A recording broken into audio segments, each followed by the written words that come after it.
After the Amazing Spider-Man 2 that released in 2014, we went a solid 4 years without any Spider-Man titles. Many Spidey fans like myself were just itching for another Spider-Man game that would do the character justice, for a Spider-Man experience like no other. Fast forward 4 years later and we have Spider-Man 2018, made by Insomniac. As soon as they released the first gameplay trailer, I knew we might have an instant classic on our hands. But now, 6 years later in 2024, and after the release of its sequel Spider-Man 2, does this game still hold up?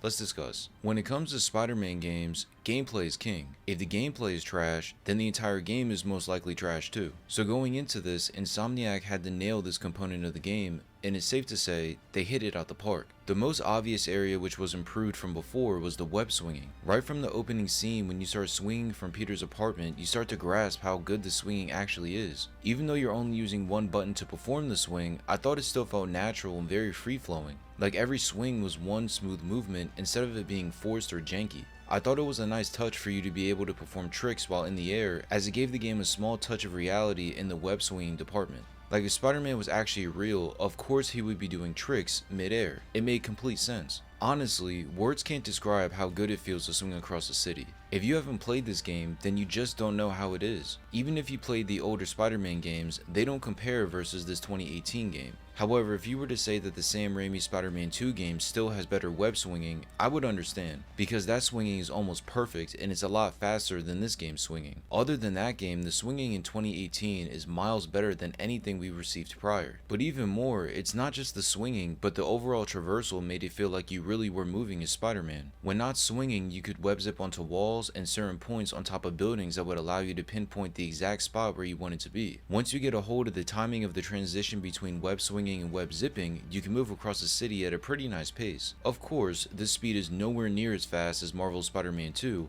but back in 2018, this was good enough. Speaking of speed, that is where you may notice the biggest difference between this game and all the other releases. In almost every category, this gameplay is the fastest it's ever been, as of 2018.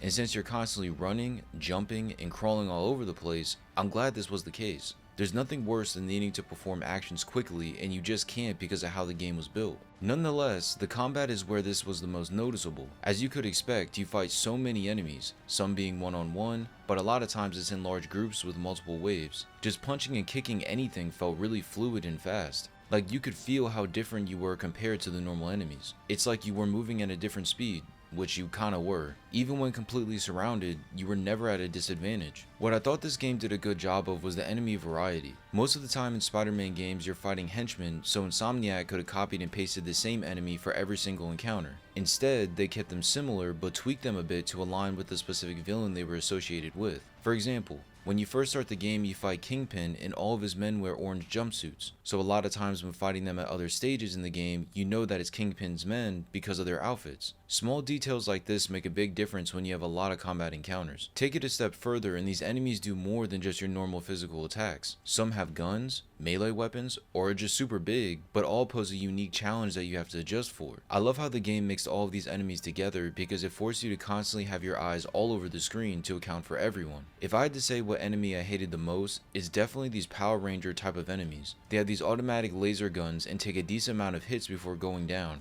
So when you're surrounded by these guys, you might be in for a long fight. Now you might be thinking, okay, you've been talking about the combat, but how does it actually work? Well, that's a great question. To my surprise, it's actually semi-in-depth and you can create some really cool combos if you remember how to use everything at your disposal. Of course, you have your punches and kicks that you can perform with just the press of a button, but where the fighting really opens up is when you start using the gadgets. These gadgets give you so many options in regards to how you approach every combat scenario. It doesn't matter if you're fighting grunts or a boss, once you know what each gadget does, who it works on, and when it's best to use it, it makes this game a cakewalk.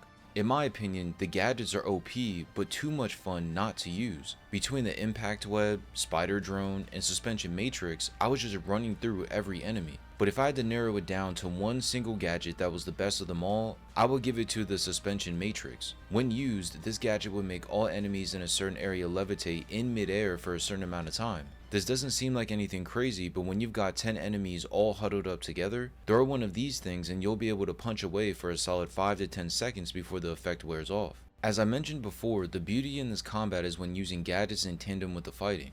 For example, you may be fighting an enemy and your punches push him into a corner. Instead of just doing another combo, you can end your attack with an impact web and stick them right onto the wall, getting rid of another enemy really fast. Multiply that sort of execution in regards to every person you come across, and the encounters are never a challenge. However, as good as the combat is, it's not perfect. Many times when you're trying to dodge enemy attacks, you can press the dodge button on time, which is when your spidey sense goes off, and you may still get hit. Most of the instances where this happened to me was due to a rocket or gunshot, but it was still kind of annoying. Another issue is the detection system when going through stealth sections. Similar to the Batman Arkham games, you have these segments where you have to take out enemies while remaining as quiet as possible. In order to do this, you need to take out the thugs without being seen.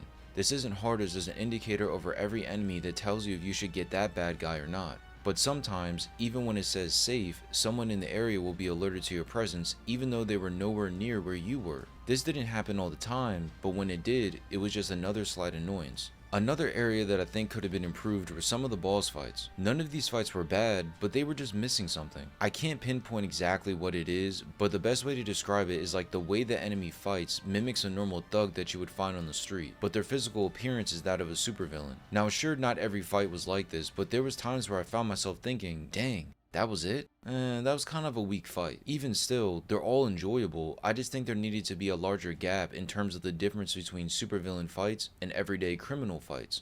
This brings me to what is my biggest gripe of the game: the 4 stealth sections. When not playing as Spider-Man, you play as Mary Jane and Miles Morales in these stealth segments that require you to find something and take out enemies in the process. My problem with these isn't the fact that they're not fun, but it's the amount of times that you have to do them. You have to do like 2 or 3 with each character, and they're introduced during the worst times. I don't mind playing as the other characters, but anything more than one segment of this was just too much. Insomniac would have been better off having a flashback explain what that person did, instead of having us crouch around for 20 to 30 minutes just to reach the same cutscene anyways. Believe it or not, using Mary Jane in these sections was actually better than Miles. Both of them are able to create distractions by using the environment to their advantage, but what I think makes MJ's sections a bit better is that she gets a stun gun that she can eventually use on the enemies. So if you memorize the enemy's movements, you can just use the stun gun and knock out everyone, making her sections a lot easier. If the amount of these segments were reduced, then this might not be as mundane and repetitive as I thought they were. Speaking of repetition, this game is very repetitive outside of the main story. When not doing the main missions, you have a plethora of activities you can participate in, all which are optional, but reward you with XP nonetheless. These include grabbing backpacks, fighting enemies at hideouts, taking pictures of iconic New York monuments, and other things. These activities sort of fill out the game to give you a bunch of things to do when not doing the main story. If you're a massive Spider-Man fan like myself, you won't mind doing all of this, but if you're just a casual fan, you're not going to want to do every single thing. Sure, they all have slight differences, but it's all relatively the same. Like the backpacks are not located in the same spots or positions, the enemies are not the same at every hideout, and the monuments are not all located in the same area. Regardless, you're still performing the same actions over and over and over. It really can get old quick. Now there's side missions that provide you with some small story context, but they're nothing you have to go through. Just some smaller missions to help occupy your time. But my biggest issue isn't with the activities themselves, it's the fact that they're forced on you when going through the main story. To explain, there's times when you have to go through multiple story missions just for the game to be like, hey, we can't have you going through this too fast, go do some side stuff. And it will tell you to go upgrade your gear, find collectibles, etc. It's okay if you want to upgrade your stuff, but if you're one of those people that don't feel like upgrading anything, then being forced to do so is definitely a con. I'm not sure if these are on a timer or if you just have to complete a certain number of them until a main mission unlocks, but having entire dedicated segments just for this is a little much. One of the most important pieces of side content are the unlockable suits. Insomniac did a fantastic job with adding a bunch of suits that you can choose from and play with during any session. All of them look great, and some of them even have bonus abilities that will help you during combat. Which one you like to use is completely up to you, but what's great is that you're not forced into any one suit, outside from the beginning when you have no suits available. Personally, the main suits that I used were the Raimi suit, the Homecoming suit, and the Far From Home suit. I thought those 3 looked really good. What's crazy is that if you're a diehard Spider-Man fan like myself, then you know that there's additional suits that weren't even included. Even still, there's a lot to choose from, so many that you probably won't ever get bored of wearing different suits because they're all pretty unique. Now I did mention suit abilities. These are actually a lot more useful than they might seem. The main suit ability that I used was the resupply ability, which would refill the gadgets after they ran out. This was extremely helpful during the combat because if you're like myself and like to spam the same gadget over and over, this allowed you to do so. In the past games you've had access to other suits, but it's never been done on this level. And the fact that Insomniac made them all free or unlockable just by playing the game is even better, especially in a time where companies charge for almost everything not included in the base game. The side content aligns with the previous Spider-Man games, and it may seem like it's just padding, but if you played the older titles, then you shouldn't be surprised by any of this. Spider-Man games have always had a bunch of repetitive side stuff to help fill out the game, but even with everything that I just mentioned, I think it could have been a lot worse.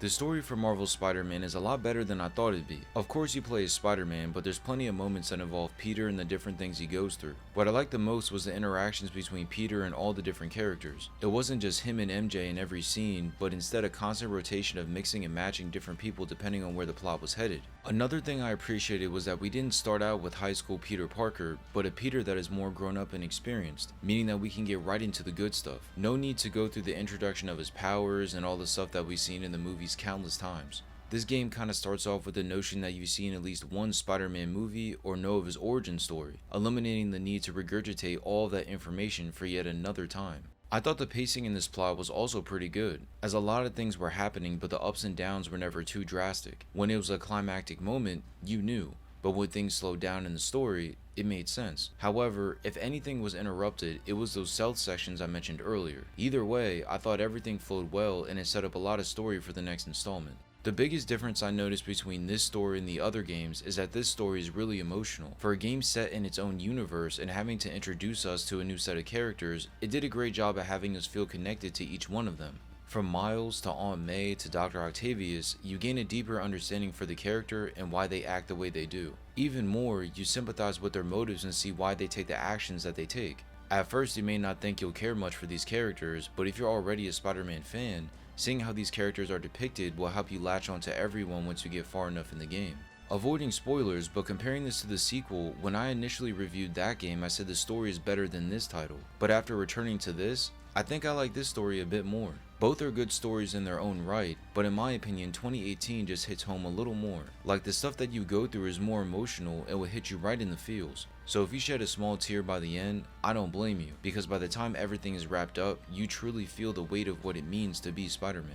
Nonetheless, the story for Spider-Man does a great job at laying the foundation for a brand new universe, while staying true to what the superhero is at its core. Sure, some of the villains could have been fleshed out a bit more and we could have spent more time with them, but considering how many villains Spider-Man has, I guess it's okay that not everyone gets a whole bunch of screen time. But if you were worried that this is just another run-of-the-mill Spider-Man story, trust me, it's not, and it's definitely worth your time. This brings me to the DLC that consisted of 3 side stories that continued the events after the main missions were finished. Each of these are relatively short in length, with it only taking me a couple hours to complete them all. If I'm being blunt, these are exactly what you might expect. Each story surrounds a certain character, with Black Cat being the first, Hammerhead being the second, and Silver Sable being the third. All the stories are interconnected, but the characters I just mentioned are featured more heavily in their respective DLC. Going through the main story missions were actually pretty good though. Nothing too over the top, but enough to keep you entertained. I liked how everything you do in these missions made sense and harkened to the character that the plot was focused on. More importantly, the story did a solid job at setting up where some people would be when Spider-Man 2 comes around. Now outside the main stuff, that's where it felt very samey. In each DLC there are new things introduced like the Black Cat paintings, Hammerhead compounds, and Sable compounds, but since you played the base game you're probably not going to want to do any of that stuff. It's just more of the same type of mundane side stuff that you can definitely skip. Of course there's some story and rewards behind completing these, but it just fills out the DLC like the same activities did for the base game. It's cool that Insomniac added this stuff because it does offer some replayability, but by the time you play this DLC, you may be too burnt out from completing everything in the base game to even care. It's worth noting that I really liked how we went to some new places and fought in different environments we hadn't seen before in these DLCs. You weren't going to the same areas you had already been and fighting thugs in the street over and over. There were some cool set pieces and the return of mechanics from the main story that made these additional scenarios better than you would expect. Even though it's not a big deal, you would be amazed at what changing the environment can do in a game when you're constantly fighting. It really does help make things a bit more lively and exciting. Outside the main missions, this DLC is just as repetitive as the main game, but it's still worth purchasing, especially since the majority of the time the Game of the Year edition is on sale with Spider-Man 2018, so you're not going to pay too much extra. Overall, Spider-Man 2018 is a great game with only a couple minor flaws. If we were back in 2018, I would argue that this is the best Spider-Man game ever, as it took everything that was done in the older games and made it 100 times better. All the stuff that was first established years ago, like the web swinging, side activities, and leveling up system, was done well and made the experience that much better. Combine that with an emotional story and addicting gameplay, and it's hard to put this down. For those reasons, I'm going to give this game a 9.